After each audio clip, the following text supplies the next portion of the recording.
Study point YouTube চ্যানেলে তোমাদের সকলকে স্বাগত। আজ থেকে প্রতিদিন একটি ইম্পর্টেন্ট সেশন তোমাদের কাছে নিয়ে আসা হবে, যেখানে টপ 500 মিক্স এমসিকিউজ আমরা প্র্যাকটিস করব ইউজিসি নেটের পেপার 1 থেকে, অল ইউনিটস থেকে। ওকে, যে টপিকগুলো 100% শিওর সেই টপিকগুলোকে সাধারণত সিলেক্ট করা হবে, এবং যে ধরনের কোয়েশ্চেন্স আসছে সেই রকম কোয়েশ্চেন্স তৈরি করে এই সেশনটি তৈরি করা হয়েছে। খুবই গুরুত্বপূর্ণ সেশন, অবশ্যই প্রতিদিন অ্যাটেন্ড করবে। ডেলি দুপুর 2টোর দিকে আপলোডেড হবে ভিডিও, ঠিক আছে?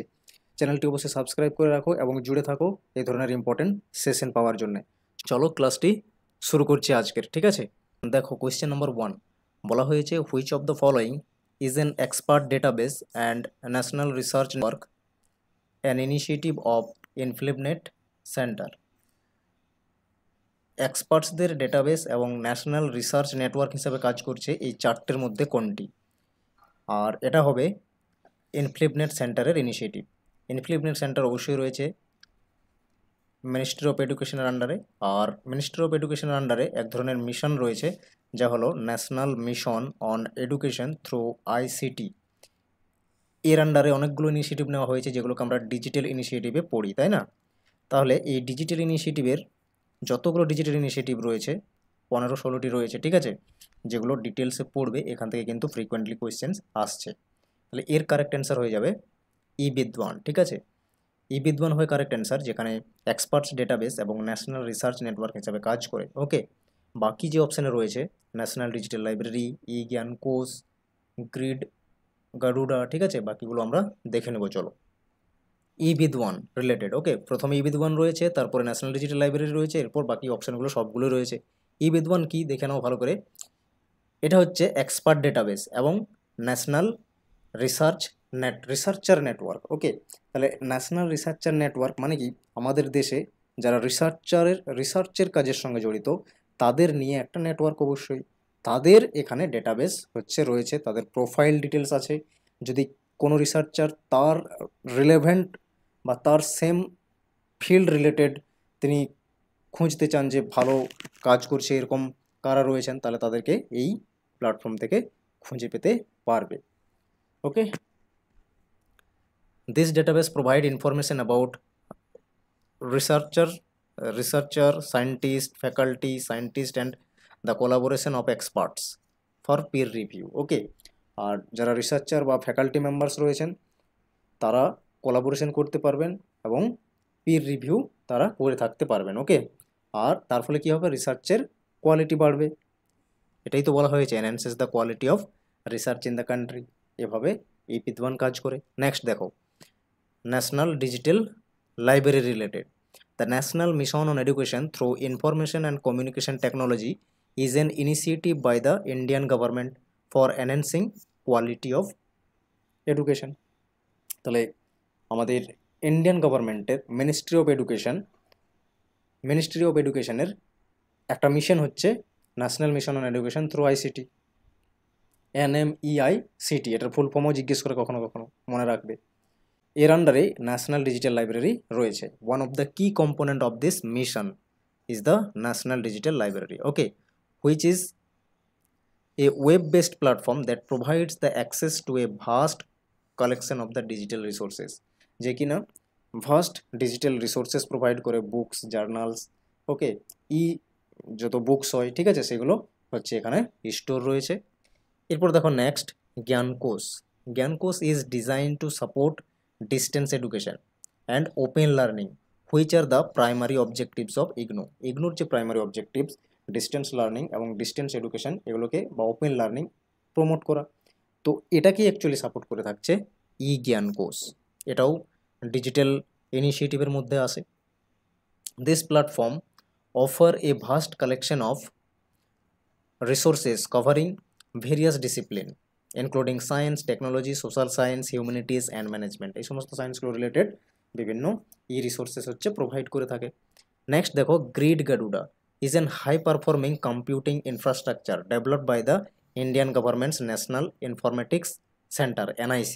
এটা ডেভেলপ করেছে, যেখানে হাই পারফর্মিং কম্পিউটেশন কাজ করে। ওকে, কেন না? To support scientific research and ইনোভেশনকে সাপোর্ট করার জন্য হাই পারফর্মিং যে কম্পিউটেশনগুলো হয় সেগুলোকেই পারফর্ম করে থাকে এই প্ল্যাটফর্ম গ্রিড গারুডা। এটা ইউজ করতে পারবে।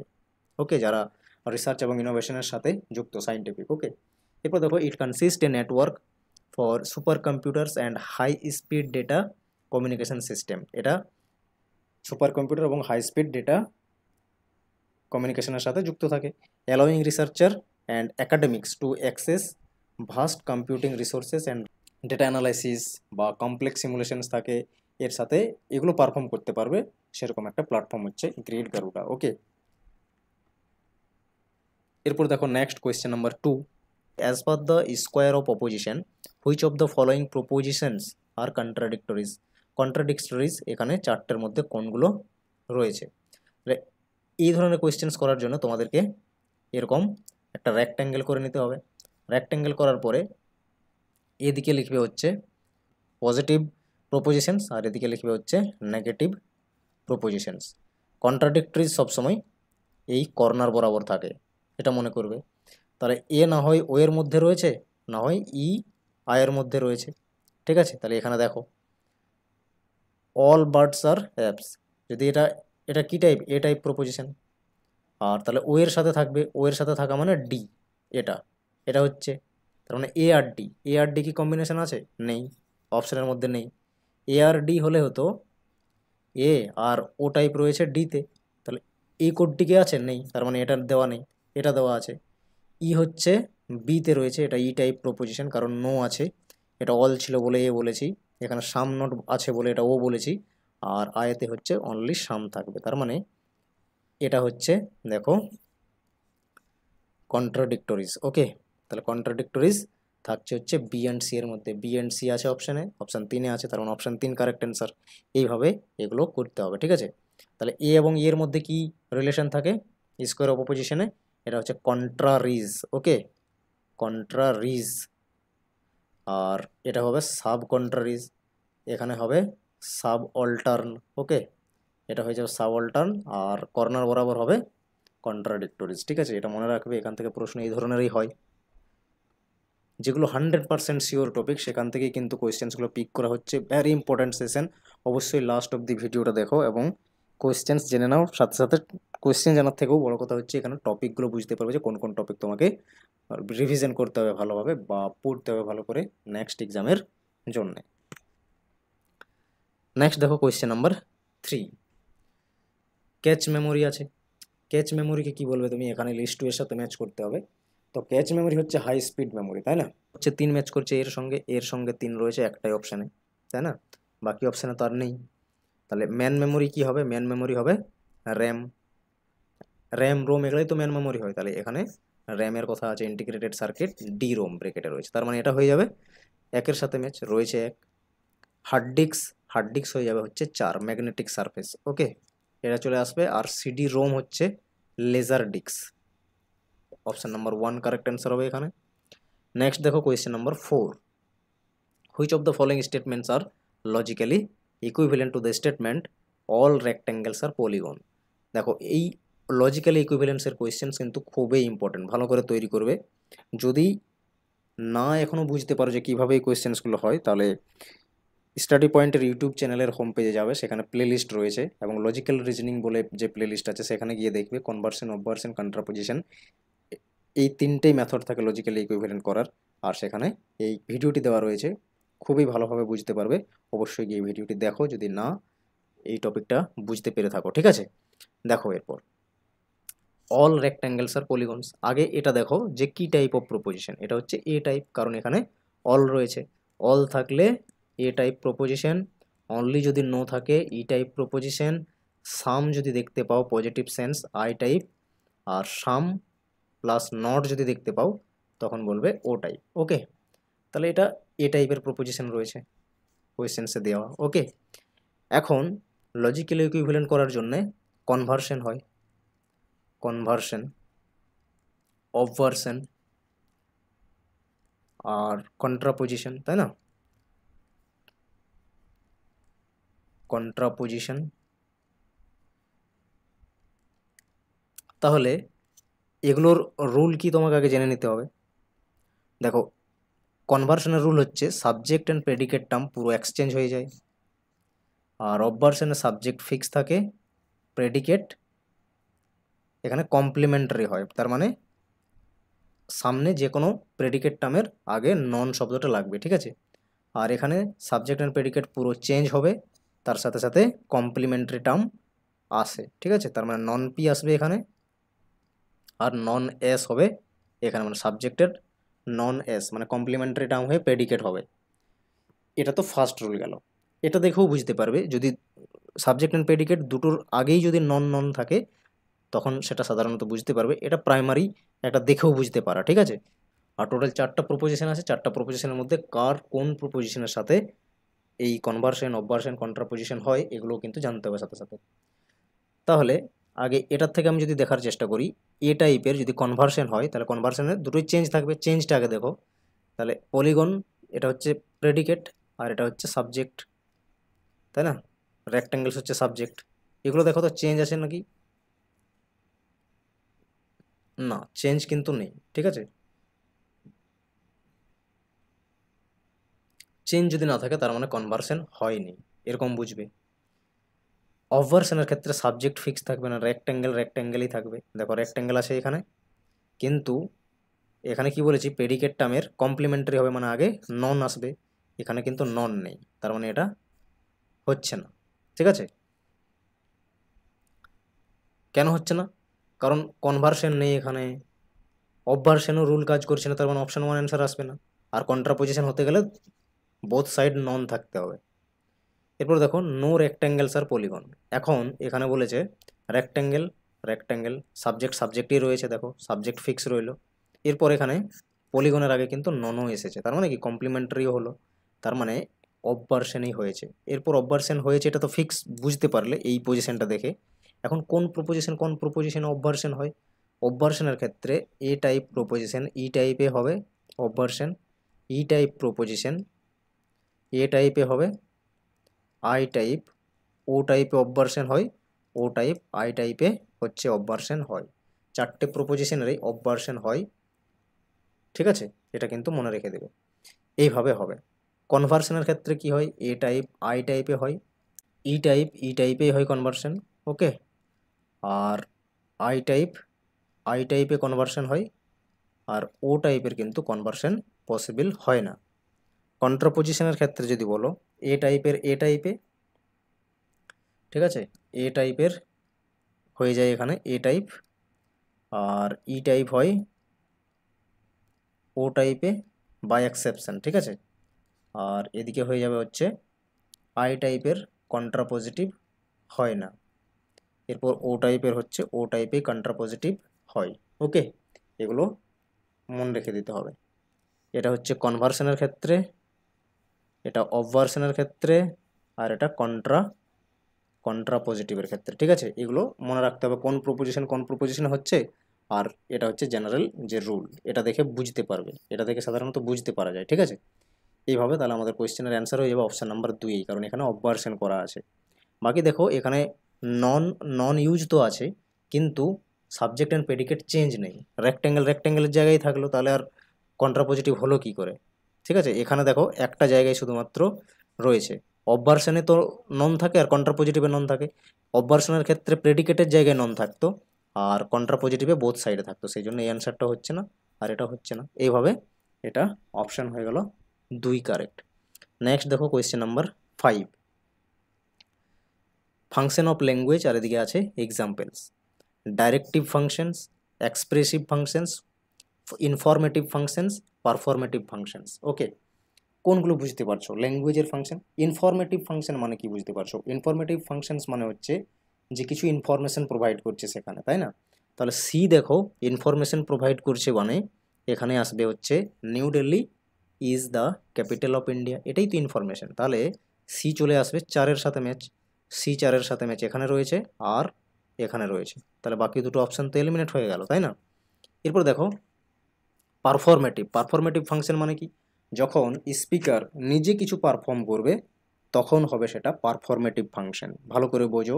দেখো এই সেশনের ইম্পর্টেন্ট হচ্ছে এটাই, এখানে কিন্তু ইম্পর্টেন্ট কোয়েশ্চেন্সগুলোকে ভালো করে এক্সপ্লোর করা হবে, কীভাবে কী অ্যান্সার হচ্ছে, তার রাইট অ্যাপ্রোচ কি অ্যান্সার করার, ঠিক আছে, সেই কোয়েশ্চেন সলভ করার রাইট অ্যাপ্রোচ কি, এগুলোই তোমাদের মধ্যে ডেভেলপ করার জন্য এইভাবে টপ 500 মিক্স এমসিকিউজ কিন্তু নিয়ে আসা হচ্ছে। প্রপারলি সেশনটিকে দেখো লাস্ট অবধি, কোনোরকম ডাইভার্ট হবে না, ঠিক আছে? জাস্ট 20 মিনিটস হয়তো সময় লাগবে, তার জন্য কিন্তু তোমারই ভালো হবে। ওকে, লাস্ট অবধি অবশ্যই দেখো।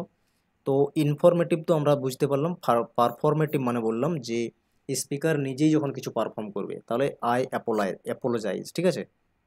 তাহলে এটা চলে আসবে ডি এর সাথে, ডি এর সাথে 2, তো ডি এর সাথে 2 দেখো অপশান নাম্বার 2 আছে, তার মানে ডেফিনেটলি অপশান নাম্বার 2 কারেক্ট হবে। বাকিগুলো দেখে নাও। এতে রয়েছে ডাইরেক্টিভ, ডাইরেক্টিভ মানে 3-এর সাথে ম্যাচ করবে। ক্লোজ দ্য ডোর, কিছু রিকোয়েস্ট বা কিছু অর্ডার যখন করবে তখন সেটা ডাইরেক্টিভ, ঠিক আছে? ডাইরেক্টর শব্দ থেকে মনে রাখো। এরপর হচ্ছে এক্সপ্রেসিভ, এক্সপ্রেসিভ মানে কিছু এক্সপ্রেস করছো, তার মানে এটা চলে আসবে দ্যাটস টু বেড, তাই না?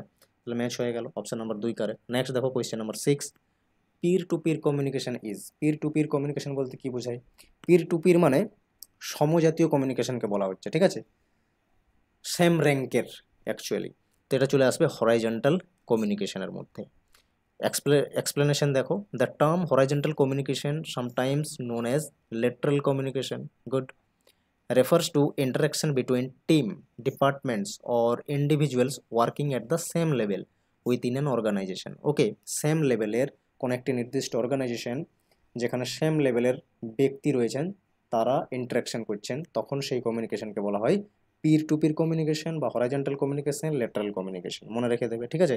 Option number 1 correct. নেক্সট দেখো question number 7, in ethnographic research data collection is done through, ethnographic research মেথডে ডেটা কালেকশন কিভাবে হয়? পার্টিসিপেন্ট অবজারভেশন, ইন্টারভিউজ, নাকি কোয়েশ্চেনিয়ার্স, নাকি অল অফ দেম? এর কারেক্ট অ্যান্সার হয়ে যাবে all of them. Option number 4 is the correct answer. দেখো, ethnographic research refers to the investigation of culture and people through an in depth study. Okay, তাহলে যখন natural সেটিংসেই মানুষজনের behaviour, culture এবং তাদের কে নিয়ে স্টাডি হবে ইন ডেপথ, তখন সেই ধরনের স্টাডিকে বলা হয় ethnographic study. Okay, data in ethnographic research is collected through tools like interview, participant observation and questionnaire, সেই জন্য অল এখানে হয়ে যাচ্ছে, all of them correct answer. Next দেখো question number 8, which of the following statement is not true about the context of objectives of research? রিসার্চের objective related এই চারটের মধ্যে কোনটা কারেক্ট নয়? ডিসকভার নিউ ফ্যাক্টস, রাইট, এটা তো ঠিকই আছে। ইজ নট বলেছে, হবে না, এটা ঠিক রয়েছে, তার মানে এটা অ্যান্সার আসবে না। Verify and test important facts, এটাও তো অবজেক্টিভস, রিসার্চের তো অবজেক্টিভস হচ্ছে ভেরিফাই করা, ঠিক আছে, টেস্ট করা important ফ্যাক্টসগুলোকে।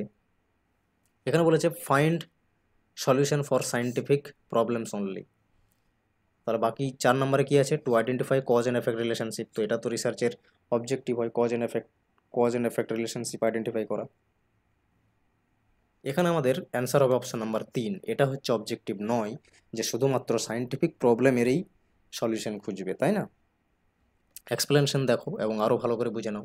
The main aim of research is to find out the truth which is hidden and which has not been discovered as yet, যেগুলো এখনও পর্যন্ত ডিসকভার হয়নি সেই ধরনের হিডেন ট্রুথগুলোকে ফাইন্ড আউট করা হচ্ছে রিসার্চের মেন অবজেক্টিভ বা রিসার্চের main aim. A good research identifies the relation between cause and effect and verifies and test the facts. Okay, তাহলে গুড রিসার্চ অ্যাকচুয়ালি কী আইডেন্টিফাই করে না? রিলেশনশিপ আইডেন্টিফাই করে, কজ অ্যান্ড এফেক্ট, ভেরিফাইজ করে facts, test করে এবং ফ্যাক্টসগুলোকে identify করে, তাই না? It is not only find solution for scientific problems. Okay, শুধুমাত্র যে সায়েন্টিফিক প্রবলেমগুলোরই সলিউশন করছে এরকম নয়, but also attempts to find solution for scientific and social problems. Okay, তার সাথে কিন্তু সায়েন্টিফিক অ্যান্ড সোশ্যাল প্রবলেমসগুলোকেও কী করে আইডেন্টিফাই করে এবং তাদের সলিউশন খোঁজে। অপশন নাম্বার 3 কারেক্ট অ্যান্সার সেই জন্য। নেক্সট দেখো question number 9, in Gagne's hierarchy of learning which type of learning immediately precedes by rule learning? ঠিক আছে, রুল লার্নিংয়ের আগে কোন লার্নিংটা রয়েছে? প্রিসিডস মানে আগে, আর ফলোড মানে পরেরটাকে বলা হবে তখন, ঠিক আছে? এই কোয়েশ্চেন্সটি অনেকবার আসছে, এটা ভালো করে দেখে নেবে। তাহলে রুল লার্নিংয়ের আগে রয়েছে কোন learning according to Gagne's hierarchy of learning?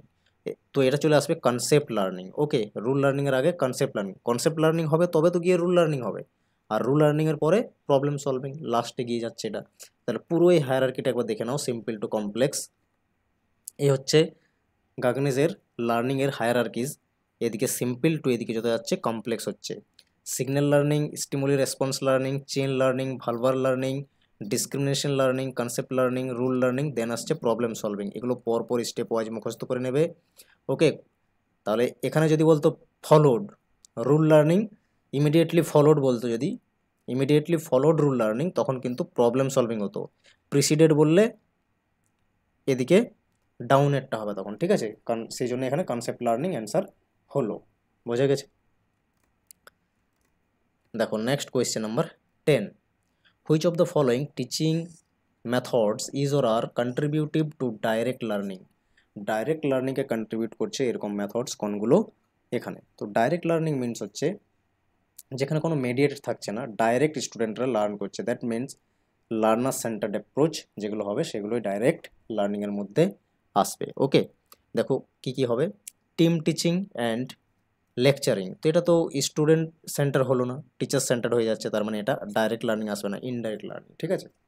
Simulation and roll playing, এটা চলে আসবে। Lecture with or without use of audio visual, এটাও আমাদের হচ্ছে আসবে না। বি হচ্ছে দেখো আসবে, তাহলে বি রয়েছে এখানে আমাদের, এই অপশানগুলো তো বি আছে, বাকি অপশানে তো নেই, এগুলো আসবে না। তাহলে লেকচার রয়েছে, এটা আসবে না। সিমুলেশন রোল প্লেয়িং আসবে, এটা হচ্ছে স্টুডেন্ট সেন্টার্ড। ওকে, আর এটা হচ্ছে হবে না, লেকচার দিচ্ছে কিন্তু অডিও ভিজুয়াল নেই, শুধু লেকচার দিচ্ছে, তার মানে এটাও তো চলে আসবে হচ্ছে টিচার সেন্ট্রিক, তাই না? তাহলে এটা ডাইরেক্ট হচ্ছে না লার্নিং। এরপরে সি আসছে না, তাহলে এটাও ক্যান্সেল হয়ে গেল, অপশান নম্বর 1 কারেক্ট হবে। বাকি পার্টিসিপেন্টস ইন ওয়ার্কশপস অ্যাসাইনমেন্ট, এটাও ডাইরেক্ট লার্নিং হবে। মক অ্যান্ড হিউরিস্টিক, এটাও ডাইরেক্ট লার্নিং। বি, ডি আর ই আসছে, তাহলে অ্যান্সার এখানে option number 1 correct. Okay, thanks for watching this video. এরপর পরের এপিসোডের জন্য অবশ্যই ওয়েট করো, পরপর প্রতিদিনই কিন্তু ভিডিও আপলোড করা হবে, চ্যানেলটি সাবস্ক্রাইব করে রাখো। Thank you.